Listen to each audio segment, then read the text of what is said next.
بسم اللہ الرحمن الرحیم۔ دروس احیاء العلوم بحمداللہ تعالی۔ آج ہمارا درس نمبر 171 ہے۔ 170 دروس الحمدللہ مکمل ہو چکا۔ حجت الاسلام سیدنا امام غزالی علیہ الرحمہ آپ بیان کر رہے تھے کھانا کھانے کے آداب کو، اور اس میں ہم جو بیان کر رہے تھے وہ تھا کم کھانا، اس کے اندر ہمارے لیے کیا عافیت ہے، کیا حکمتیں ہیں، اور اس میں جو بزرگان دین اولیاء امت کے اقوال تھے ہم ان اقوال کو بیان کر رہے تھے کہ واقعتاً ہمارے لیے یقیناً درجنوں حکمتیں ہیں کم غذا کے اندر، کم کھانا کھانے کے اندر، اور ہمارے صوفیاء اور اولیاء کاملین کا ہمیشہ سے یہی طریقہ رہا۔ ایک بزرگ فرماتے ہیں مجھے حضرت سیدنا ابو عبداللہ بن خفیف رحمۃ اللہ تعالی علیہ نے حکم دیا کہ ہر رات ان کی افطاری کے لیے منقع کے 10 دانے پیش کیا کروں۔ بوقت افطار وہ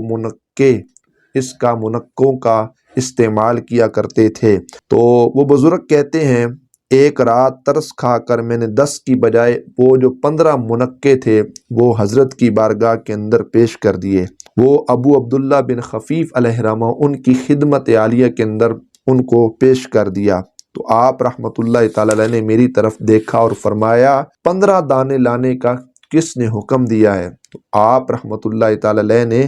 صرف 10 ہی کھائے، جو آپ کی زندگی میں ایک معمول تھا کافی عرصے سے، اور 5 جو منقع تھے ان کو آپ نے چھوڑ دیا۔ امام ابو القاسم قشیری رحمت اللہ تعالی علیہ نے بھی اس کو رسالہ قشیریہ کے اندر ذکر فرمایا۔ یہ تھا ان لوگوں کا طریقہ کہ جس لحاظ سے وہ اپنی غذا کا استعمال کیا کرتے تھے وہی غذا ان لوگوں نے اپنی زندگی کا ایسا معمول بنایا کہ حالت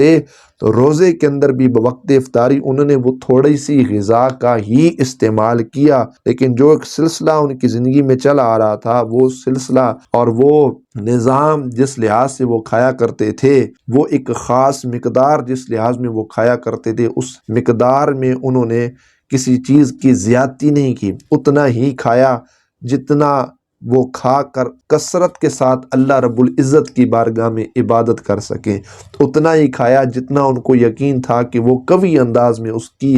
بارگاہ کے اندر وہ قیام کر سکیں، وہ رب ذوالجلال جل جلالہ کے پاک کلام کی تلاوت کر سکیں۔ اسی طرح حضرت سیدنا ابو نصر تمار رحمت اللہ تعالی علیہ فرماتے ہیں الحمدللہ ایک بار رات کے وقت حضرت سیدنا بشر حافی رحمت اللہ تعالی علیہ ہمارے گھر تشریف لے کر آئے، تو میں نے ولی کامل کی آمد پر اللہ رب العزت جل جلالہ کی بارگاہ میں اظہار تشکر پیش کیا۔ یا اللہ تیرا شکر ہے آج میرے غریب خانے پر حضرت سیدنا بشر حافی رحمت اللہ تعالی علیہ تشریف لائے۔ میں نے عرض کیا یا سیدی، اے میرے سردار، ہمارے ہاں خراسان سے روئی آئی تھی، اس سے میری بچی نے جو سوت کاتا اس کو بیچ کر گوشت خریدا ہے، برائے کرم ہمارے یہاں افطار فرما لیجئے۔ فرمایا کہ اگر میں نے کسی کے یہاں کھانے کا ارادہ کیا تو پھر انشاءاللہ تعالی آپ کے یہاں کھاؤں گا۔ یہ سیدنا بشر حافی رحمت اللہ تعالی علیہ ان کی طرف سے یہ جواب تھا۔ پھر فرمانے لگے حضرت سیدنا بشر حافی رحمت اللہ تعالی علیہ کہ کئی سال سے بینگن کی خواہش کر رہا ہوں مگر ابھی تک اس بینگن کو نہیں کھا پایا، جس کے لیے میرا نفس مجھے مجبور کرتا ہے۔ خواہش جو ہے وہ اس غذا کی طرف جاتی ہے، بینگن کھانے کی طرف دل جاتا ہے، تو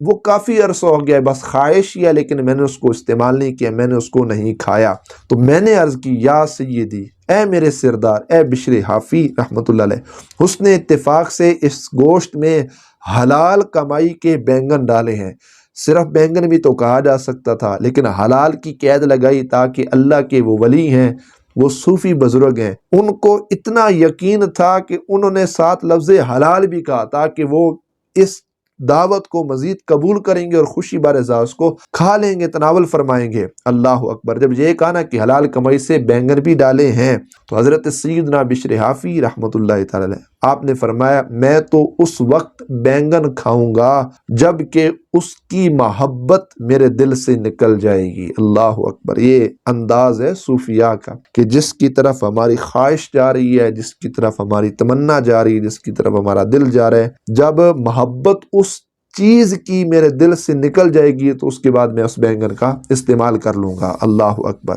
یہ کیا شان تھی حضرت سیدنا بشر حافی رحمۃ اللہ تعالی علیہ کی۔ اسی طرح سیدنا ابو سعید خزار رحمۃ اللہ تعالی علیہ، آپ کا بیان ہے کہ میرا معمول تھا تیسرے روز کھانا کھاتا تھا، کہ بعض حضرات نے اپنی زندگی کے اندر اس طرح معمول بنایا ہوتا کہ وہ کس وقت کھانا کھاتے ہیں، ان کی کیا روٹین ہے، ان کی زندگی کا کیا معمول ہے۔ تو کہتے ہیں ایک دفعہ دوران سفر جو ہے وہ جنگل سے گزر رہا تھا، کھائے پیے بغیر دوسرے 3 روز شروع ہو چکے تھے۔ اللہ اکبر، 3 روز شروع ہو چکے تھے، بغیر کھائے پیے جنگل سے گزر رہا تھا، تو آس پاس کوئی بھی نہیں تھا جہاں سے وہ 3 دن کے بعد جو ایک معمول تھا غذا کھانے کے لحاظ سے۔ اللہ اکبر، کہتے ہیں کڑاکے کی بھوک لگی تھی، کمزوری کے سبب نڈھال ہو کر ایک جگہ میں بیٹھ گیا، اتنے میں غیب سے آواز آئی، جس کو کہا جائے ہاتف غیبی سے آواز آئی، اے ابو سعید، نفس کو خوش کرنے کے لیے طعام کے خواہش مند ہو یا بغیر کچھ کھائے پیے کمزوری دور کرنا چاہتے ہو؟ سبحان اللہ، کتنی وہ پیاری آواز اس قدرت کی طرف سے آئی کہ نفس کو خوش کرنے کے لیے طعام کی خواہش مند ہو، نفس راضی کرنا ہے، کچھ کھانا چاہتے ہو، کچھ پینا چاہتے ہو، یا بغیر کھائے پیے کمزوری کو دور کرنا چاہتے ہو، کیونکہ کھانے پینے کا مقصد ہماری طرف سے تو یہی ہوتا ہے نا، وہ ہم بس جسم بنا لیں، جسامت کو بنا لیں، کمزوری دور ہو جائے۔ اور یہ امت کا مقصد یہ ہوتا ہے کہ جو غذا کے لقمے ہمارے اندر جائیں ان سے ہمیں وہ طاقت نصیب ہو جائے جس طاقت سے ہم اس کی بارگاہ میں عبادت کر سکیں، قرآن پڑھ سکیں، قیام کر سکیں، رکوع کر سکیں، سجدہ کر سکیں، تسبیحات، تحلیل، ذکر و اذکار، یہ تمام معمولات اولیاء امت، اولیاء کاملین کی زندگی کے اندر یہ چیزیں شامل ہوتی ہیں۔ جب ہاتف غیبی سے یہ آواز آئی نا، تو میں نے عرض کی، یا اللہ، میں تو صرف قوت چاہتا ہوں۔ آپ رحمت اللہ تعالی علیہ کا بیان ہے کہ میرے اندر ایسی قوت اللہ تبارک و تعالی جل جلالہ نے پیدا فرمائی ہے کہ میں اٹھا، بغیر کچھ کھائے، بغیر کچھ پیے، میں نے 12 منازل کے سفر کو طے فرما لیا۔ اللہ اکبر، 12 منزلیں تھیں جہاں آپ نے پہنچنا تھا، بغیر کھائے پیے آپ نے کیا کیا، وہ 12 دنوں کا جو سفر تھا اس کو طے فرما لیا۔ 12 منزلوں سے مراد صوفیاء نے کہا 12 دن کا جو ہے وہ سفر طے فرما لیا۔ ہماری کیا حالت ہے، بڑی عجیب سی ہماری حالت ہے، لیکن یہ اولیاء کاملین بزرگان دین تھے کہ جن پر اللہ تبارک و تعالی جل جلالہ کا ایک خاص فضل تھا، ایک خاص نظر رحمت تھی کہ وہ اس دنیا کے کھانے پینے کے لحاظ سے بھی جو معمولات تھا انہوں نے اپنی زندگی کے اندر اس کو ایک راسخ کیا تھا اپنے دلوں کے اندر کہ ہم نے یہ کھانا ہے، ہم نے اس چیز سے بچنا ہے، ہم نے اتنی ہی مقدار میں کھانا ہے تاکہ اتنی مقدار میں جو وہ قیام کر سکیں، جو عبادت کر سکیں، جو ریاضت کر سکیں، جو رکوع کر سکیں، جو سجدہ کر سکیں، جو تلاوت قرآن مقدس کر سکیں۔ اور پھر اتنی کم غذا میں یہ لوگ جنگلوں میں جاتے تھے، یہ لوگ سفر کیا کرتے تھے، یہ لوگ مراقبے کیا کرتے تھے، یہ لوگ کشف کیا کرتے تھے، یہ لوگ قبرستان کو جایا کرتے تھے، یہ جنگلوں میں جا کر یہ لوگ تبلیغ کیا کرتے تھے، یہ وعظ و نصیحت فرمایا کرتے تھے۔ میں بیان کر رہا تھا شیخ عبد القادر جیلانی، غوث اعظم جیلانی، بغدادی، الحسنی والحسینی،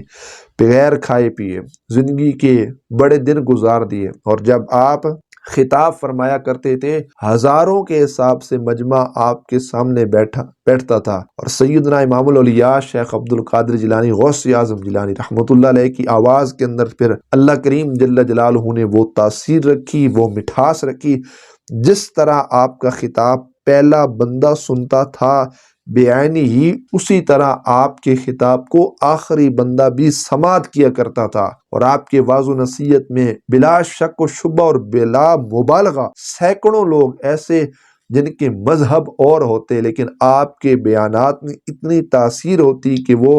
اپنے باطل مذہب کو چھوڑ کر سچے انداز میں اور پورے یقین کامل سے اور پورے وہ دین اسلام میں داخل ہو جاتے، اور آپ کے دست بیعت پر کثیر تعداد میں لوگ جو ہیں وہ کفر کو چھوڑ کر مذہب اسلام کو قبول کرتے، وہ ایمان لے کر آتے، وہ کلمہ پڑھتے۔ یہ ساری روحانیت، یہ طاقت کہاں سے آئی تھی؟ اس لیے ان لوگوں نے اپنی زندگی میں اللہ رب العزت جل جلالہ کو راضی رکھا اور خواہش نفس اس کو مارا ہے۔ اپنے نفس کے ساتھ ان لوگوں نے جہاد کیا ہے، اپنے نفس کا ان لوگوں نے مقابلہ کیا ہے، اور یہ سب سے اوکھا اور سب سے مشکل جہاد ہے، کوئی شخص اپنے نفس کے ساتھ جہاد کرے۔ اللہ رب العزت ہمیں ان پاکانی امت کی تعلیمات پر عمل کی توفیق نصیب فرمائے۔ امام غزالی رحمۃ اللہ تعالی علیہ، آپ کی درجات اللہ کریم بلند فرمائے، آپ کی قبر انور پر اللہ رب العزت کروڑوں رحمتوں برکتوں کا نزول فرمائے، اور ان کے روحانی فیضان سے اللہ ہم سب کے سینوں کو مستفیض فرمائے۔